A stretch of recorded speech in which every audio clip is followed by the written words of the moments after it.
RPN, the Roddenberry Podcast Network. This episode of Mission Log is sponsored by ExpressVPN. Protect your online activity today and find out how you can get 3 months free at expressvpn.com/missionlog. Mission Log, a Roddenberry Star Trek podcast.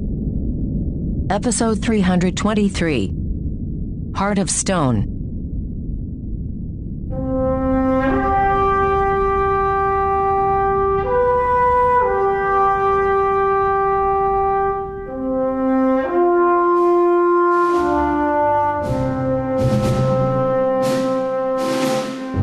Welcome into Mission Log, a Roddenberry Star Trek podcast. I'm John Champion. And I'm Ken Ray. Each week on Mission Log, we watch an episode of Star Trek, examining it for deep space meanings and seeing whether the whole thing holds up today. This week, Heart of Stone, the one where Nog wants to be an officer and a gentleman, and Odo ends up romancing the stone. I've got trivia coming up in a bit, but first, I'm going to let you know how to get in touch with us. Mission Log Pod is the address to find us on Facebook, Skype, and Twitter. If you'd like to leave us a voicemail, we would love to hear your voice. 323-522-5641 is the phone number to call, 323-522-5641. Our email address is missionlog@roddenberry.com. Our show website, including discovered documents, is at missionlogpodcast.com. And please do remember, we may use your comments on an upcoming episode of Mission Log. John, I feel like sometimes we may need to... We've been doing this show for like 7 years now. It feels like it. Yeah, well, and it's true. I feel like, though, maybe we've misnamed some things. Like we've got this whole section called Trivia that I know is actually very important to you. It's very important to a lot of people. Yeah. Why don't we call this Tasty Tidbits of Importance with John Champion? Or we could just call it Trivia, because, you know... I guess if you want. That would fit the bill, too. Hey, today's episode, Heart of Stone. The story and teleplay credit go to Ira Stephen Bear and Robert Hewitt-Wolf. So, of course, two veteran DS9 writers and producers. Now, there's a particular plot thread in here that was inspired by a book and a movie that I had never heard of. So I looked them up, called Sometimes a Great Notion. The book by Ken Kesey came out in 1964. But the movie from 1971 was directed by and stars Paul Newman. You've got this family of loggers in Oregon. And in one part, one of them gets his foot stuck under a log, trapping him. I don't want to spoil it too much, but you know the old saying, live by the log. So today's episode was directed by Alexander Singer. We haven't talked too much about Alex in a while. He directed 6 episodes at TNG, including Relics, and his first episode of DS9 was Second Sight in early Season 2. A few more to go with Alex here, and then he'll move on to direct several episodes of Voyager. Hey, Ken, remember how we mentioned that Nana Visitor is claustrophobic and she really hated being in the Cardassian makeup for that episode Second Skin? I do. Well, yeah, so that claustrophobia doesn't just go away suddenly between shooting episodes. So she still had it. And then this episode comes along like, hey, Kira/Nana, we're going to stick you in a giant rock prop where you'll have to be still because you can't move. She was not too thrilled with that. Incidentally, nobody on set or in the production was really happy with the way that rock prop turned out. Didn't quite turn out in execution the way it was described in the script, but that's what we got. They should have used real rock. They should have. I mean, that would have made all the sense in the world. And would have made her very happy, I feel certain. Sure, absolutely. Let's talk about guest star as well. Not too many to mention here. Of course, always good to see the recurring characters like Rom and Nog, since it's been a while that we've seen them together. So we have a good deal of Aaron Eisenberg here, and of course, an appearance by Max Grodenchik as Rom. Now, you'll have to stay until the end credits to see the name Salome Jens. Of course, we have seen her before as the female changeling/founder in The Search, parts 1 and 2. Prior to that, she was the early humanoid in the TNG episode The Chase. So the thing is, they didn't want to spoil the big twist in this episode right at the beginning by having her name in the opening credits, so it was agreed to move her name to the end credits, a rarity for prominent guest stars. Once had a love. and it was a gas. Soon turned out. Had a heart of... This episode is called Heart of Stone.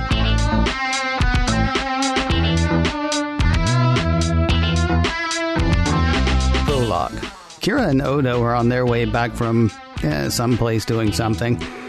Odo's a bit testy, though. When they were invited to dinner by the governor of the place, Kira said no, without even asking Odo how he felt about it.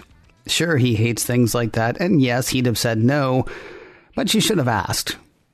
This quarrel, spat, whatever it is, it's interrupted by what looks like an attack on a Lecipian freighter by a Maquis ship.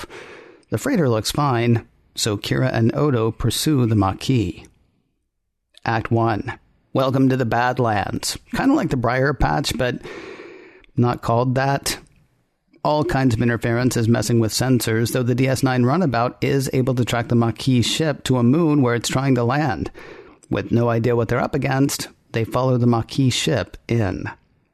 On DS9, Nog has come to Commander Sisko with a big bag of gold-pressed latinum.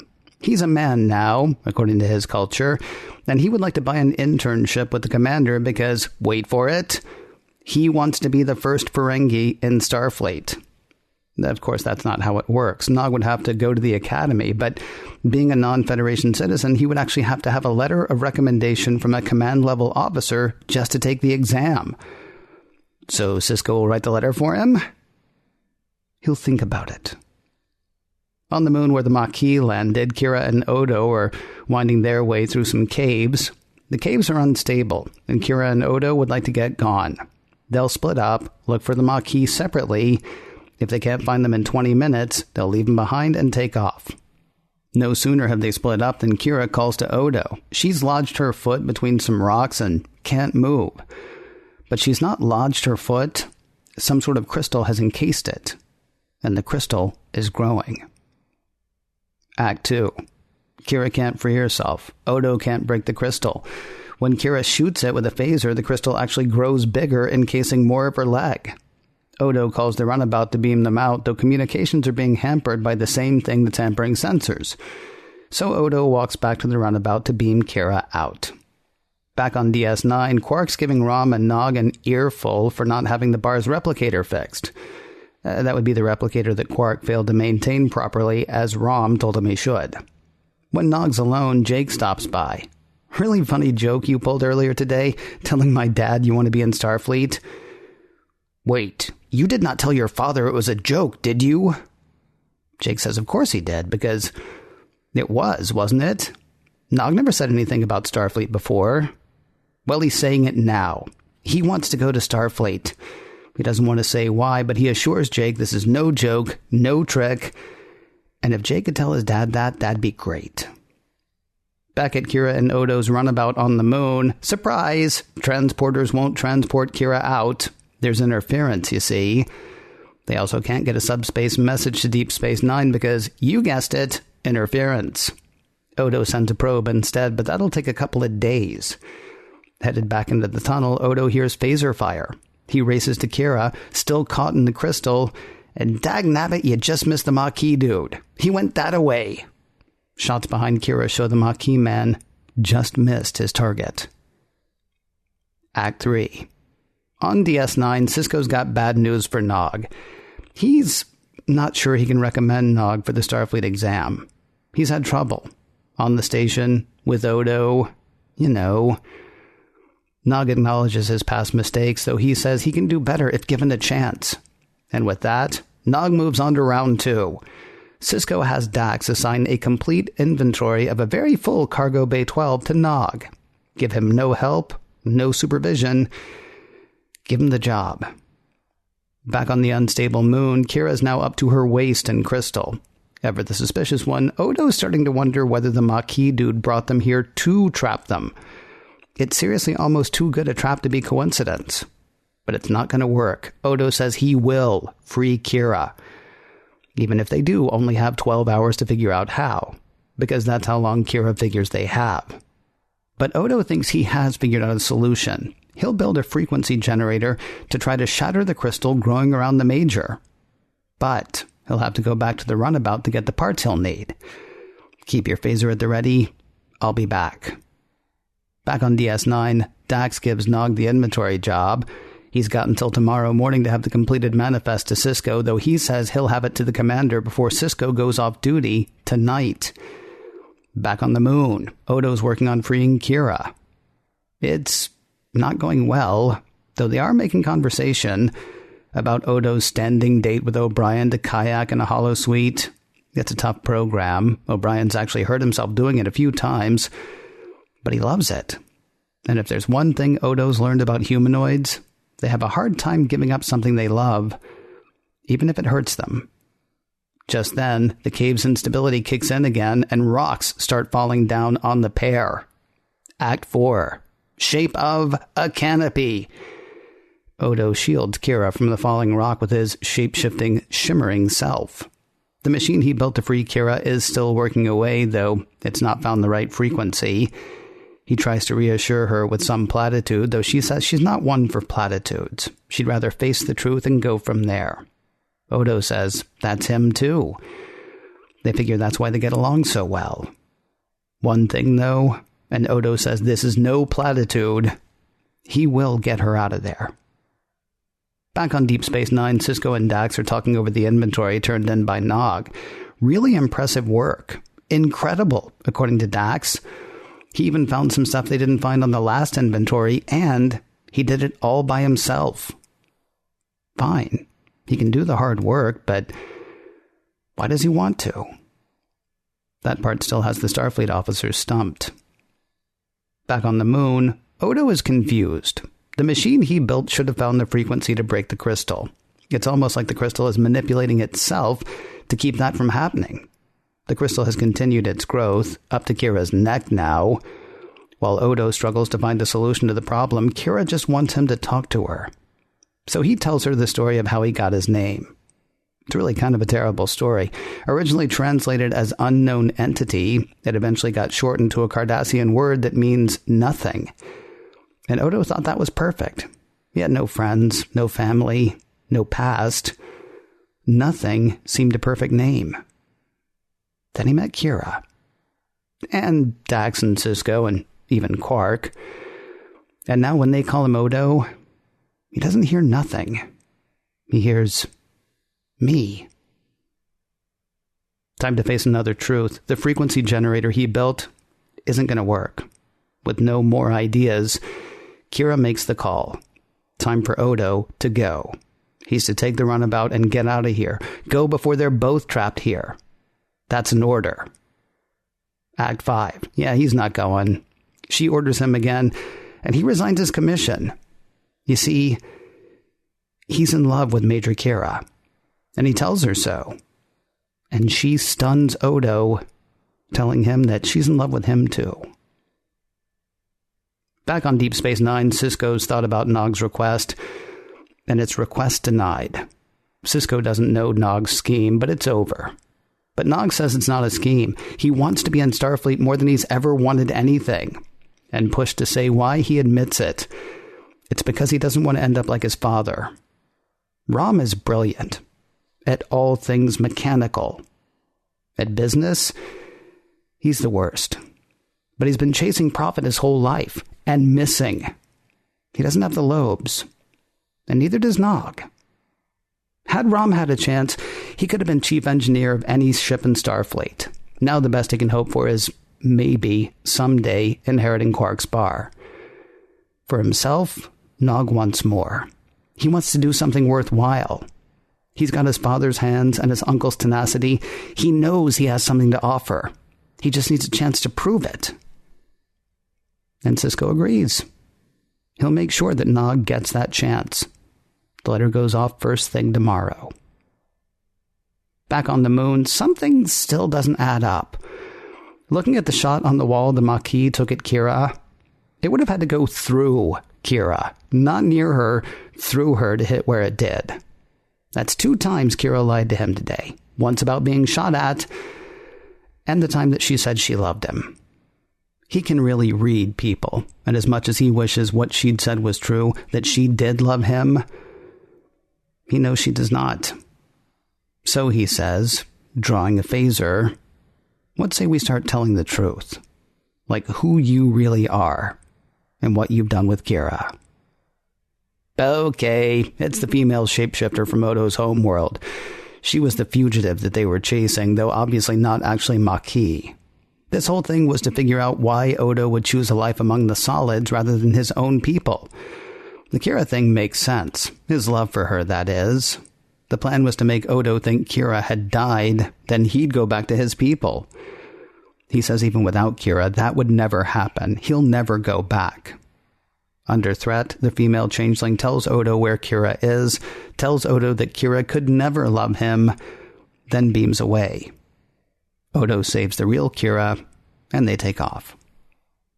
Back on Deep Space Nine, Odo's told Kira most of the story, leaving out the part where he had said that he loves her, and she'd said it too.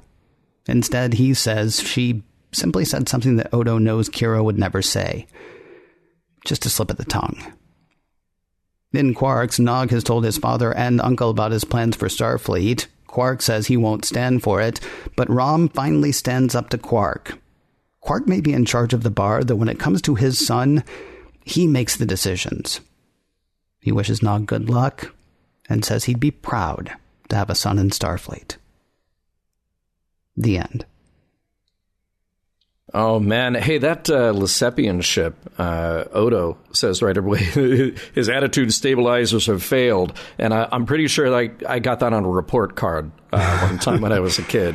Yeah, it's a good thing it happened when it did, because today they'd put you on Vasican. Oh, see, and yeah, nobody wants to be on Vasican. Too many side effects, too unpredictable. Side effects are it's not a small list. No. Yeah. No. Entirely too many. So Prophet's Landing, that is like such a mid-'80s development name. Yeah. Like right. Like the kind of place you'd want to move to. Or like if I donate enough to the 700 Club, I might be able to vacation there a couple of weeks a year. Oh, that would be lovely. That would be so nice to do that. Yeah. Props, by the way. It's so rare that this happens like in such a timely way. But somebody actually sent us a thing earlier on Twitter. Yeah. That had Knots Landing, but they had crossed out Knots and put Profits. Right. And yeah, hats off to you, sir. Adam, I believe it was. That was Adam. Adam, all the way in the UK, just dropping the comedy. There you go. For us right there. Yeah. Well done. So thanks to him. Hey, this is an interesting thing. So you need a letter from a command level officer before you can even take the exam to get into Starfleet Academy. Mm-hmm. If you're a non-Federation citizen. I was going to say only if you're from outside the Federation. That is correct. Right. So, and I'm just wondering, do all commanders do this? I mean, how many people are they meeting while they're out there doing command things, people who are non-Federation citizen? Like, Wesley was lucky. First of all, he is a Federation citizen, and at least he's on board a ship where you have a lot of command level officers. But everybody's basically trying to avoid him at first anyway. Like, no, don't be on the bridge where command level officers are doing things, you know? So I just think all these people who aren't Wesley, this is really tough. If you're a Nog, I mean, you just lucked out that you happen to be on this huge station that only has 300 people on it, and there's a commander there that you can at least get a little bit of FaceTime with. But man, that is a long road for somebody who just wants to take the exam to get into the academy. You'd think they have like a pre-screening you could do online or something. So ComNet was a thing in the 2020s. Mm-hmm. Yeah. I know that. Yeah. But was it actually a thing still by the 24th century? Maybe not. Maybe ComNet becomes sentient. It has to be killed. Then you got to start over. Yeah. It makes the Federation, or really Starfleet, seem a lot like the Masons to me. Mm-hmm. Yeah. Because I don't know if you know, but the Masons can't recruit. But if you want to be a Mason, you ask a Mason about how to become a Mason. Yeah. And then maybe, you know, I mean, it's not like you're in at that point, but I mean, first you have to want it enough to ask somebody to write a letter for you to Starfleet. And then they have to not hate you enough to, like, you know, deign write you a letter. Yeah, it's a mess. It's like being a professional actor. You can't join SAG, right. Screen Actors Guild, unless you work on a SAG project, but you can't work on a SAG project unless you're a member. It's nuts. I tell you, it's nuts. That's fairly ridiculous. Also, whose job is it to read those letters? Right. Where does he send that letter? I mean, or do you just do you get the letter and then you just show up at Starfleet to take the exam on exam day? It used to be Remick, but we see what happened to him. Ever since that cleanup, they haven't assigned somebody new. That's really kind of terrible. Yeah. Thinking about the predicament that Kira and Odo are in, I'm wondering, did they not watch the episode Paradise? or did Sisko and O'Brien not tell them what happened in the episode Paradise? Because remember, they were getting nothing off that planet. So they're like, oh, we better land. And then they couldn't take off. And then you would think that would be like standing order number 2 now would be like, listen, if you're getting absolutely nothing off a planet where you've seen people, where you know that there are people, if you're getting absolutely nothing back, walk away. Or use the buddy system. Wait for another runabout. Have the Yangtze come and, wait for the Mekong. I think the Yangtze got destroyed, though, didn't it? Yeah. Have the Colorado come and, overhead, or the Big Harpeth. That was a river near where I grew up. Yeah. That's all a good naming point. Rivers is all. Naming good. Yeah, good call. The Cahaba was the closest to my house where I grew up. Oh, nice. So what about the Chattahoochee? Well, I love the Chattahoochee. That one runs a little hot, actually. It gets hotter than other things, is what I hear. Yeah. I know where you're headed with that. Hey, the founder, the changeling, who we meet again here. Now, did she form a working comm badge in order to hail Odo when they first got into the cave? And also a working Bajoran phaser, which I figure could just be an optical illusion. Okay, well, hold on, because she'd already knocked out Kira. Yeah. So she could just be using her comm badge. Okay, all right. Okay, good point there. I did find myself that the phaser did kind of weird me out. So a particularly good changeling can apparently shoot itself with a phaser and not feel it. Yes. Or can a particularly good changeling actually turn part of itself into something else and then leave that part laying over there? Because Odo goes to shoot her with the phaser, right? I mean, he hasn't really, but he's like, I'm gonna. And she's like, nobody ever has. He's like, well, first time for everything. And she's like, okay, I'll tell you what you want to know, because I really don't want to be shot with a phaser. But we had seen her shoot herself with a phaser earlier, or did she? Right. Yeah. So I wondered about that. And I guess the comm badge thing, I was thinking, well, I can't remember in that last scene where Odo pulls the real Kira out of that little stasis chamber thing, if she actually had her comm badge on at that point. Because then the other thing is, well, when you got the changeling turning from rock Kira back into goo and then back into the changeling, was there a little Bajoran communicator that just hits the ground at that point, where it gets absorbed into all the other goo? It's the whole thing. I mean, look, all I'm saying is Odo still has trouble with faces, and this founder is just like, I'm a comm badge, I'm a phaser, I'm a rock. Well, here's what I'm going to say. So she's putting Kira in the little sarcophagus, right? Mm-hmm. She taps Kira's comm badge, but leaves it on Kira. Yeah. So there you go. Okay. Although I think that would be bad, because then if she woke up somehow, then she could just beep him to be like, hey, Odo, it's me. And Odo would be like, but I'm talking to you. Huh? What? What I'm getting is that it seems like the founders can really form themselves into anything with working parts, which is really a hell of a trick. I mean, I think from all of this, I get that they can, because again, the phaser thing is a question. Can you, as you said, form a part of a thing and then leave that thing somewhere else that's still in the shape of that thing while you're forming into something else? And I'm glad you mentioned it, form of, because it's clearly, we mentioned before, not like the Wonder Twins, where it's like one of them is an animal, form of a gorilla, and the other one is a giant icicle or a waterfall or a bucket of water. Yes. And that's it. Okay. All right. Changelings are good. They are really good at this. Yeah, they're pretty cool, except for the part where they're, secretly running the universe. Oh, they're evil. Right. There is that problem there. That's the one thing. Yeah. There was a great line here. I mean, the Ferengi characters always have good lines. Everything that goes wrong here is your fault. It says so in your contract. That's a pretty fabulous line that Quark has. But I did wonder, there's no Ferengi rule about an ounce of prevention. Because the whole argument is about the replicator, and Nog and Rom have said, hey, this thing needs to be serviced once a week. You got to shut it down. You got to do a little just routine maintenance where something might go wrong. And then Quark is like, no, just keep it running all the time. And you're like, well, now it went wrong.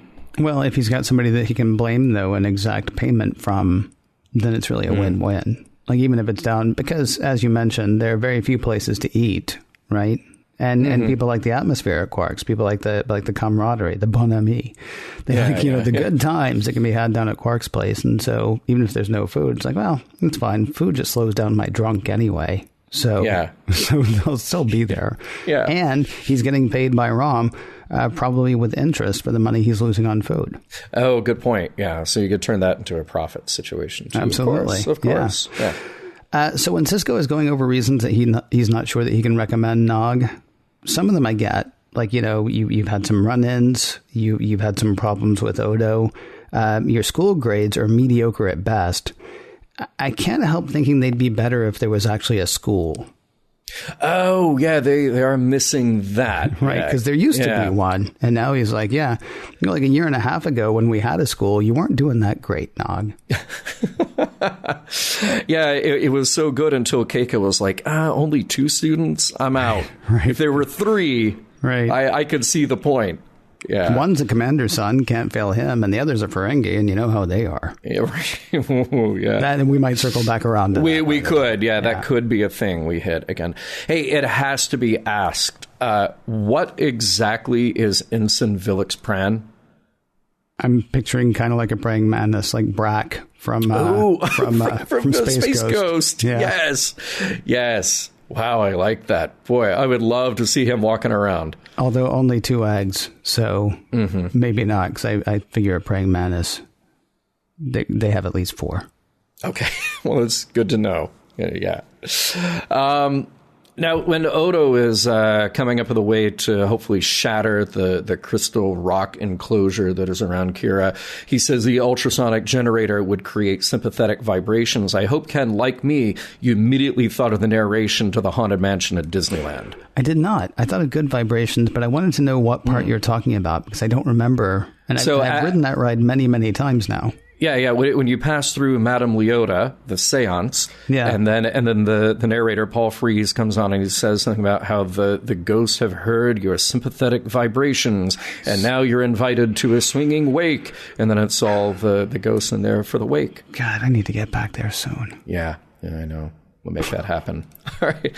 Hey, an inventory job in any era, I'm going to say, is not loads of fun. But in the 24th century, look, everything is labeled with an acoutogram, and you get a pad, and I'm thinking things should go along pretty well. Yeah, and yet Nog found things that they had missed the last time they did the inventory a week ago. That's true, with more than one person doing it. Yeah. They've got, like, even the Cardassian computers are amazing computers compared to today, right? Mm-hmm. We now have stores that you can walk out with stuff. Yeah, right. And it's like, it's fine, because we can track that kind of thing now. It's just interesting. Although maybe they keep grunt work for grunts, for people who like, this. So that ensign, it seems like is feeling pretty good about himself. Have him inventory cargo bay 12 again. Yeah, it's a thing that has to be done. So yeah. The mention of ancient sea chanties like Louie Louie. I loved that little bit. It's cute. Yeah, that was fun. Oh, and I have to mention food here, of course. So it almost looks like Sisko and Dax are sitting in Quark's eating sushi. Though you don't want to have that on set. You don't want to have hot lights and long days and a potentially long shooting session with a bunch of fresh sushi sitting out. So it looked like there was some fruit there, like some section grapefruit, maybe some banana pieces there, but definitely those were rectangular sushi plates. So I was glad to see that. And Ken, we can't close out without mentioning that we have a new rule of acquisition, the 18th rule: a Ferengi without profit is no Ferengi at all.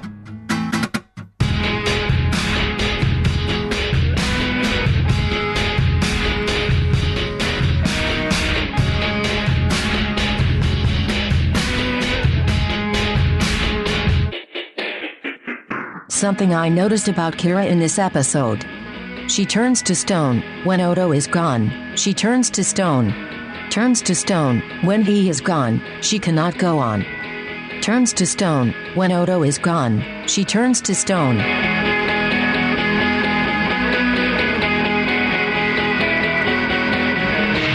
We'll discuss Heart of Stone in just a moment, but first, a word from ExpressVPN, giving you back your internet privacy. You probably think that cybercrime is something that'll never happen to you, just like all the people it happens to. If you use public Wi-Fi at a coffee shop or a hotel, you're a potential target. Public Wi-Fi is one of the simplest and cheapest ways for hackers to make money. Should you stop using public Wi-Fi? No. But you should use it safely, and you can with ExpressVPN. ExpressVPN secures and anonymizes your internet browsing by encrypting your data and hiding your public IP address. With it, you can safely surf on public Wi-Fi without being snooped on or having your personal data stolen. ExpressVPN runs in the background of your computer or phone. Download the app, click to connect. Just like that, you're protected and using the internet the way you normally do. Now, I got to say, John, I have said many times how impressed I am by the speed of ExpressVPN. That is very true. I got an email from somebody the other day, a listener to another show that I do, and ExpressVPN is great. They advertise on that show as well. And he wrote to me and he said, you're wrong. It's not that fast. In fact, it slowed me down, and he just said all this stuff that was really, honestly, very surprising. Well, here's the thing. Not only have I gone and I've researched ExpressVPN, but I use it myself. Like when we were in Vegas, I did not even begin to think about going onto their Wi-Fi until I was on my VPN. Sure. With ExpressVPN. Same thing with other travel that I've done this summer and things like that. And so I wrote back to the guy and I was like, I'm really sorry about that, because for me, it's been absolutely fantastic. Did you have any problem canceling? And he wrote back immediately. He's like, no, I didn't even have to talk to anybody. I canceled. I got a refund. No problem. And so the only reason I bring that up, because I don't want it to be a bad thing for anybody. For me, It's been the best VPN that I've used so far. What I love is that this guy had a problem and they're like, okay, well, sorry, here's your money back. No problem. Nice. All of which is to say, I mean, they've got a 30-day money-back guarantee. They want you to use it and make sure it's right for you. I want you to use it and make sure it's right for you. And if it's not right for you, let them know within 30 days and you get your money back. So there's really nothing to lose, and you've got all your data to protect. So here's what would be great. Protect your online activity today and find out how you can get 3 months free at expressvpn.com/missionlog. That's EXPRESSVPN. expressvpn.com/missionlog for 3 months free with a 1-year package. That's expressvpn.com/missionlog to learn more. And a big thanks to ExpressVPN for sponsoring this week's show. So I have a question about our friend Nog. I'm going to call him our friend because we've been around him for like 3 seasons now. He was in the pilot, for crying out loud. He was in the very first episode. I don't think they called it the pilot. I can't remember what they called it, but Emissary, I believe is what they called it. Do you buy the idea that Nog would never have said anything to Jake about wanting to join Starfleet? Well, see, that was my first question too. I guess we have to, because that's what we're told in the script. You know, so we have to go with that as well. Well, what's on screen must be what actually happened. But it just seems so weird. Like that would be a thing that they would hinge any of the discussion of Nog joining Starfleet on in this episode. Look, Jake and Nog are friends. Jake has the N with Ben. You know, Nog and Jake are the only, well, 2 of the only people we've met who are their age, who hang out together. You just think that it would come up prior to Nog going in to see the commander.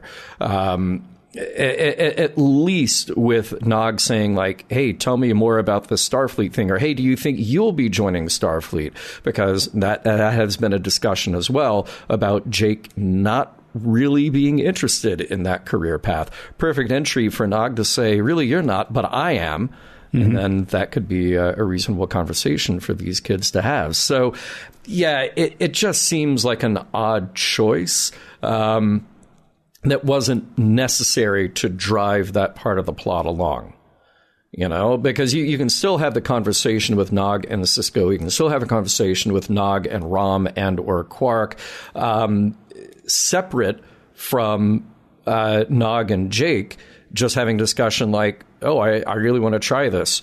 Well, I don't, but you should. So, that's perfectly all right. Right. It sets up another hurdle for Nog. Not like he needs, many more, but it was odd to me, that if it was a thing that because here's the other thing, if it's a thing they've never discussed, then how is it that Jake's just going to assume it was a joke and say that to his dad?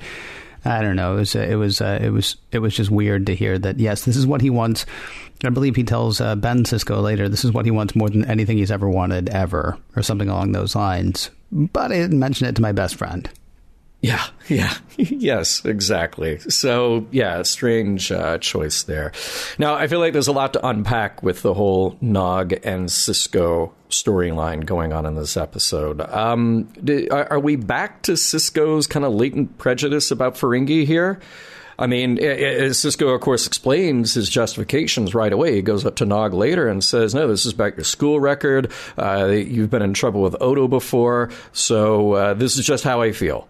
But is there something else going on here? Because Sisko we've seen a lot of emotional reaction out of Sisko in this episode that we may not have gotten in other instances with the commander here.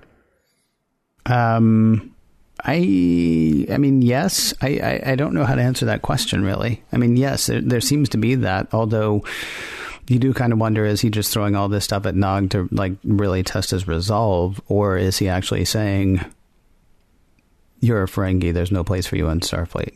Because Nog acknowledges that he wants to be the first Ferengi in Starfleet. He knows that he's going to be breaking new ground here. It's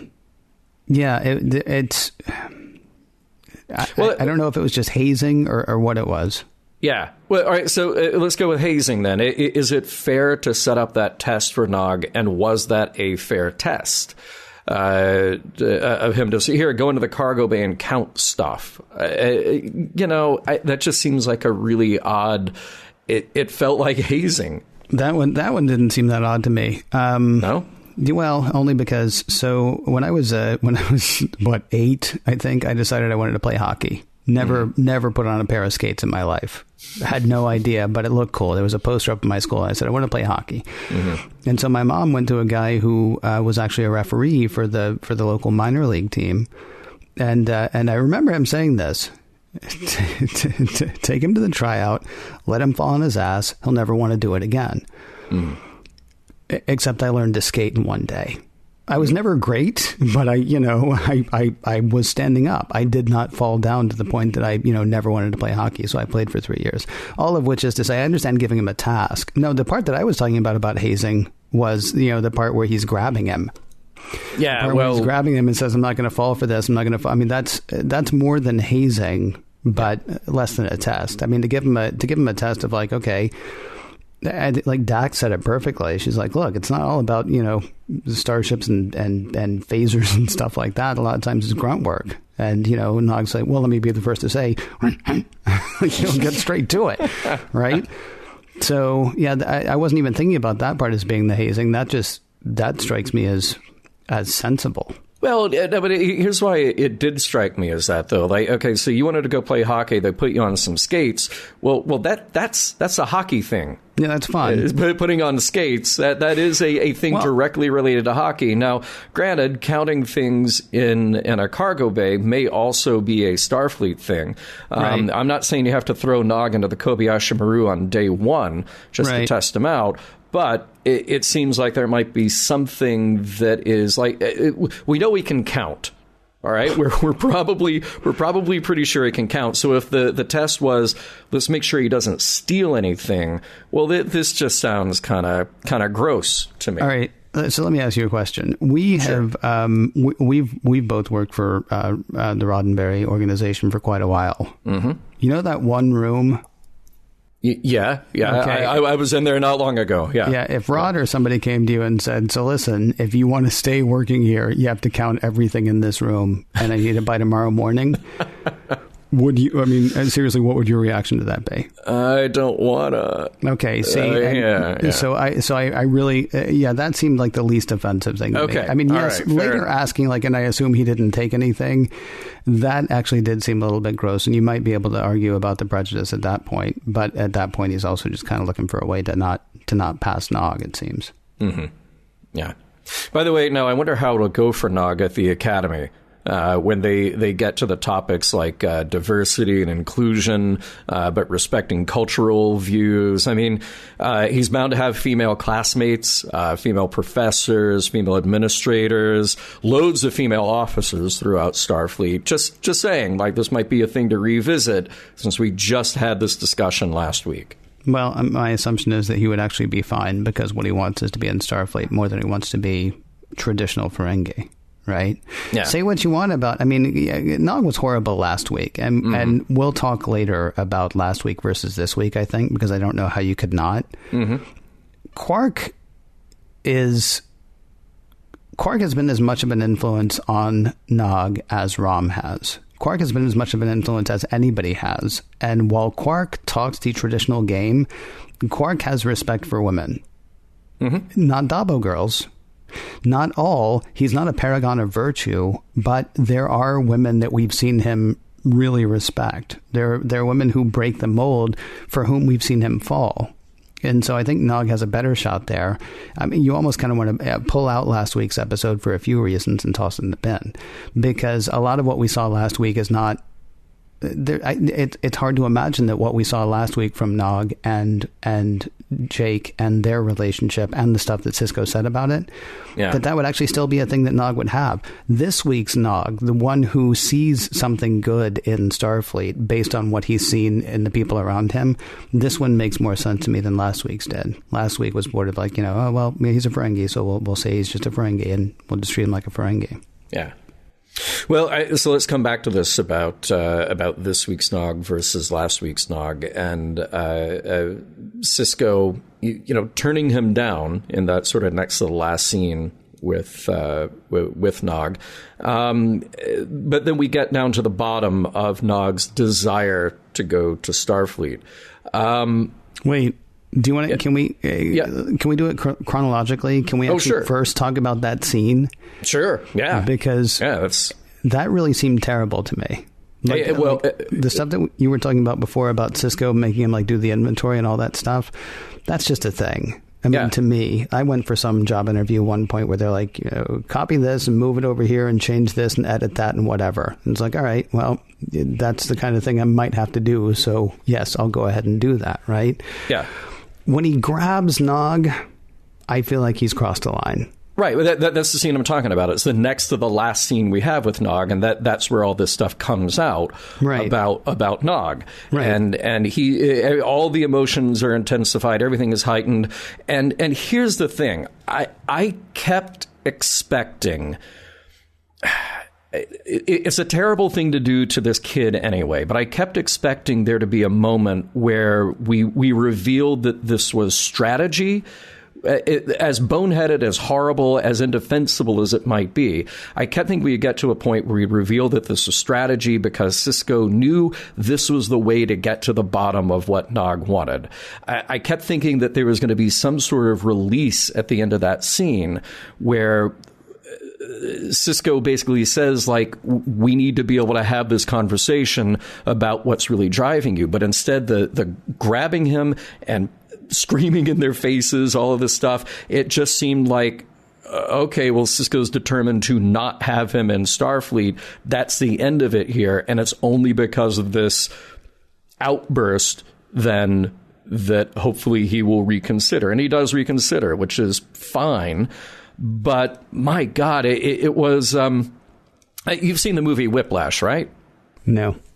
Okay. Well, J.K. Simmons, you know the story, right? Yeah, okay. Yeah. And it's a Damien Chazelle film. He wrote and directed it. And this seems to be a theme in a lot of Damien Chazelle's work, which is, do you have to go through something awful? Do you have to have somebody poke and prod you and make you miserable in order to get to be the best person that you are. And I don't think there are easy answers given in his films, and particularly not in Whiplash. You can come out discussing that any way you want to, and you can go, wow, J.K. Simmons' character was a horrible taskmaster, or wow, he really made that guy the best drummer he could be. You know, I was sort of hoping that there would be something thoughtful and nuanced in this episode when it came to this relationship with Sisko and Nog, but it really just felt out of place. And maybe it felt particularly out of place because we need Sisko to be this level-headed, thoughtful. Sure, he can be passionate. Sure, he can have conflict. But we want him to, again, be this Starfleet ideal. To me, that Starfleet ideal is, wow, let's have a more diverse Starfleet. Let's encourage this person who maybe isn't quite the right fit, but let's see how we can really build him up. Yeah, I don't know what you're basing that on, though. Do you remember how reprehensible Riker was to Ro Laren? Of course, yeah. He was horrible to her. And so, honestly, Sisko being this way to Nog, except for the part where he put his hands on him, Sisko being this way to Nog actually strikes me as a fairly Starfleet way to be, even through Next Gen. Picard apologizes in season 7 for how brusque he was with Riker when they first met. Riker never apologizes to Ro Laren, but think about the way everybody treated Barclay. I mean, there's as much as I don't like it, as much as I wouldn't want to admit it, this is kind of a thing. Yeah, and yes, I wanted Sisko to be better than that. I wanted Sisko to say, all right, what's really going on? See, I mean, that would have been fantastic. But I also wanted that from Riker when he's just like reading Ro Laren the Riot Act for basically having the audacity to come aboard the ship where he's first in command. Yeah. I mean, there have been plenty of times where we've seen this before, so I can't really call it surprising. I want every one of them to be better, but so far they haven't been. But here's the difference, though. The tension that we get from the pilot of TNG with Picard and Riker all the way up through the end of TNG with whomever it is. You mentioned Barclay, you mentioned Riker and Ro. These are all people who are already in Starfleet. And yeah, we may say that their behavior is terrible and indefensible, and they should be better than that. But they're all already in the same boat. We're talking about Sisko, who is a father, and a kid. And that, to me, crosses a line. Yeah, I want Sisko to be better in this because we've seen Sisko be better with his own kid and have some level of understanding and sympathy there that I think is absolutely merited in that kind of relationship. Yeah, Nog isn't his kid, but he's his kid's best friend. Yeah. And again, he's just this kid who wants to be a part of something better. And exactly what you said, I wanted this moment to actually come down to, yeah, you can heighten the emotions, but I want the moment to come down to, please talk to me like an equal here. Please tell me what's really going on. Grabbing him crosses a line. Now, that said, Aaron Eisenberg has mentioned many times that this is his favorite Nog episode, and that is his favorite scene because he didn't know that was coming. And that kicked his reaction into overdrive, so they got a dramatic scene out of it. Well, and I got to say, you feel it. I mean, when he grabs Nog, I want to get up and walk away. Yeah. Because I'm feeling that moment. So, yeah, I mean, not to skip to the next part, but yes, it was an incredibly well-acted scene. But, yeah, we can come back to, but should he have? Right. I want to talk something about the family dynamics that are going on here, because there was something sad and understandable with Nog talking about what's going on with his feelings about his father. And then you question, well, is Starfleet, is this a place for him to run away from that problem, or is this really the way for him to become the best person that he can be? There's something obviously very beautiful about Rom sticking up for his son in Quark's face. So you have this whole cycle of a child's evolving relationship with his parent here. You know, we've seen Nog just do what he's told because of the parent and the uncle that he has around. We see him embarrassed and uneasy. And we see this sort of insecurity underneath it all and how it motivates him. And then I love that at the end, we get to see him on the same page with his dad.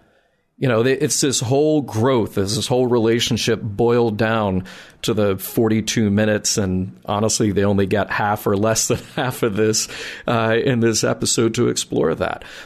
I thought there was something great about that. Contrasted, and we're spending so much time on the Sisko and Nog story here. Contrast that with what's going on with Odo. I think the Odo-Kira stuff was a little less interesting than the Odo and Founder stuff happening here, because that felt like an abusive parent. That felt like a parent who was telling a child, you're nothing without us. This thing that you're doing with these other people, this is wrong. They're not really looking after you. We're the ones who are looking out after you. When are you coming back? You know, and it was a little heartbreaking to see. I felt like we didn't get a huge amount of depth out of that, but it seemed like we had two, you know, very opposite ends of a parent-child relationship going on with the A and the B plot here.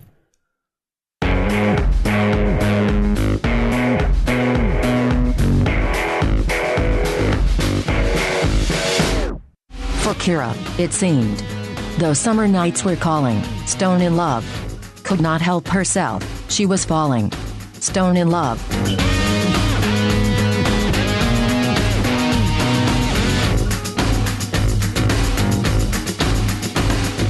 Heart of Stone, John. The episode is called Heart of Stone. And we've reached segment 4 of the show. This is the part where we talk about any, ideas, any ideals, any messages, morals, meanings they might be trying to impart in a given episode, and then also talk about whether that episode stands the test of time. Heart of Stone, Mr. Champion. Let's start with the holding up. Does this episode hold up as far as you're concerned? It's a little bit of a mixed bag. So there is actually some decent replay value here. So once you know what's up with Kira not being Kira, it was enjoyable to go back and rewatch to see if there are any subtle tells being done by Nana, the actor, as the Founder, as Kira. Mm-hmm. And there are little moments which are kind of ambiguous, which I like. So that was all right to watch. And as far as the Odo story here, well, it's not a message story, but it's a character development story. And there's so much complexity that we get to do with Odo. So kind of like, in TOS, you have Spock, and TNG, you have Data. Here you have Odo as the non-human trying to understand and find humanity. So all of that is fine. It's okay. But honestly, that plot line just taken by itself, it really is just solve the mystery. Something's happening to Kira. We have to figure it out. Oh, look, it's not Kira. So I don't think there's really anything to that particular plot that really makes this stand up as a great, one of the all-time examples of what makes DS9 great. But the Odo character stuff is fine. It's acceptable. It just adds more layers. But here's the thing. 2 episodes in a row, the B plot is more interesting. It's more character-driven. There's more Star Trek-y stuff going on than in the A plot, I think. So if we ask if the episode holds up, well, I think it works as a production because the acting is good. Look, the acting is always good on DS9 for the most part. But I'm far more interested in how the B plot holds up because I'm interested in Nog. And I'm interested in where he's come and where this is going and how much more multifaceted we're going to make the Ferengi. So it's not an incredible episode, but I'll give it a pass because of what we get out of that. How about you? I think the acting is particularly good in this episode. I think not as bad as Lwaxana, but a lot of times what Nog is given to do is be Nog, right? Mm-hmm. And he was given a lot more to do in this episode. He was given more passion in this episode. And as uncomfortable as that scene made me between Sisko and Nog, they're both fully on screen for it. I mean, they're there in that moment to the point that it made me really uncomfortable. Not just because he, touched him or something like that, but because, I'm feeling the tension between them. So that's incredibly well done. Also, it hadn't occurred to me that it was her playing differently because she was the founder, but there is something subtly different, it seems to me, about Nana Visitor's performance in this episode. Yeah. There's a depth to her voice. There's a... come hither is not the right word, and she's not flirting exactly, but there's something more intimate about their discussion without those words being on the page, without the words being more intimate. There's an intimacy about the way she's talking. Maybe it's because she doesn't have to yell over all the machines on the bridge or in ops. I don't know, but there is something about that that's really neat. Where this episode suffers is in having come straight off the last episode. Kira just lost her significant other to death. So a week later, as you're watching it, may not be the best time to say I'm in love with you. And Ben just told Jake last week not to be hard on a Ferengi because he's a Ferengi. # not all Ferengi. And yet he comes in and he's like, well, you're a Ferengi. I mean, honestly, this episode, the only thing that makes this episode discordant to me is it's almost exactly the opposite of some of the stuff that we had last week, or emotionally some of the stuff that we had last week is wildly different. That said, what's difficult, when we started asking this question, does the episode stand the test of time? You watch The Savage Curtain today, and no, it doesn't hold up, but I don't think it held up the day that it was broadcast either. You watch Let That Be Your Last Battlefield today, and it's as strong and powerful and resonant today as it was 50 years ago. There are other episodes like Family. Family is a great episode in the continuum of Star Trek, right? Mm-hmm. But you take Family out of TNG and show it by itself, I think the answer is no. In the continuum of TNG, it's a good episode, and yes, it's well acted and all that stuff, but it's not one that you can just throw up and say, you can watch that anytime, any standing, anything, and it's going to be fine. The part with Odo, if you pulled that out and threw it away, or if you pulled it out and showed it, it might be kind of an interesting, almost like Twilight Zone kind of thing, but it's not particularly, resonant, I don't think. The part with Nog is... Yeah. Because he wants to better himself. He wants to change his situation. And he wants that more than he wants everything that anybody else has ever told him he should have before. And he goes for it. And then he stopped and he goes for it harder. And then he stopped again and he goes for it harder again. And that's going to be a Star Trek thing. That's going to be a Gunsmoke thing. That's going to be an any good TV thing. Not that Gunsmoke is the best TV. But my point is that's a story that is sort of applicable all over the place. So that part I feel like actually does stand up pretty well. There are things that I wish were different. I wish Sisko had just talked to Nog, or even if he just talked to him forcefully rather than being as awful as he was about it. And, just because I am who I am, I wish Nog just wanted it because he wanted it, not because he wanted to make sure that he wasn't like someone else. But even that's great, because there are lots of people who don't want to be like their father, and they end up being twice as bad as their father. And Nog, on the other hand, didn't want to be like his father, and so he's like, so, how do I not? I wish Nog just wanted to be better. I wish Nog thought, yeah, things are good, but I want to be better. But the fact that Nog is sitting in something that he sees as bad and wants to be better, can't fault that at all. That's kind of good to see. I don't know if there's a message there, although I guess you could say the message is, if you don't like your lot in life, do what you can to change it. Were there other messages, though? Were there things like that that you picked up in this episode, sir? Yeah, and by the way, to your last point, I think that's I think that's why that very last moment that we get with Nog and Rom and Quark together, there's a little bit of there's a little bit of an understanding. We've taken the tension out of Nog having this explosion about saying, I don't want to be like my father. And he really says some difficult things about Rom.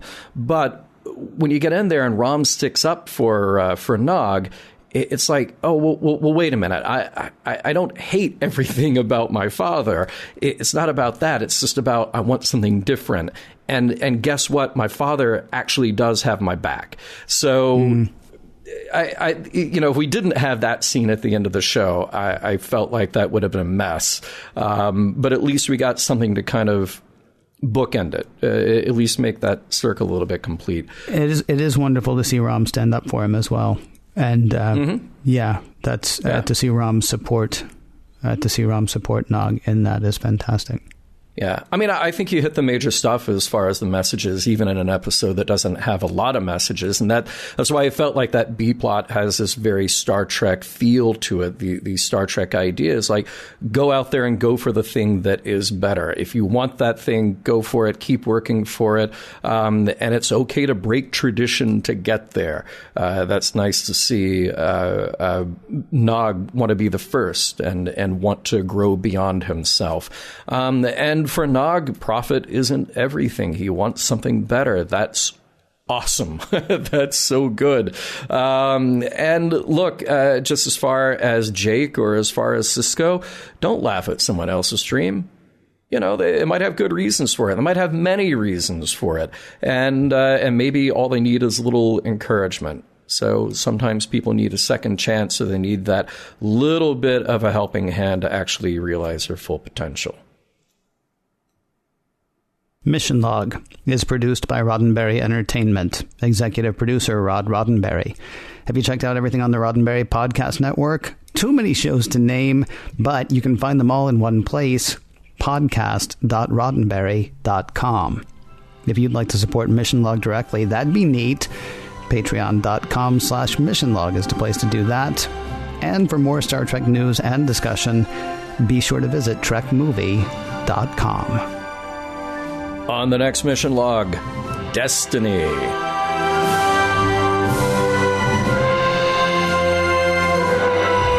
Some of the music for Mission Log provided by Warp 11, online at warp11.com, and from the album Messages by Key Theory, free to download at kitheory.com. Spinning the hits. From Soul to the Wormhole and beyond. Radio Free Bajoran is on the air.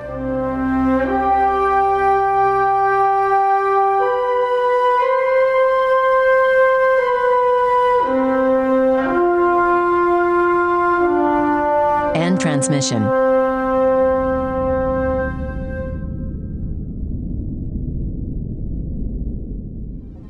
Podcast.roddenberry.com, the Roddenberry Podcast Network.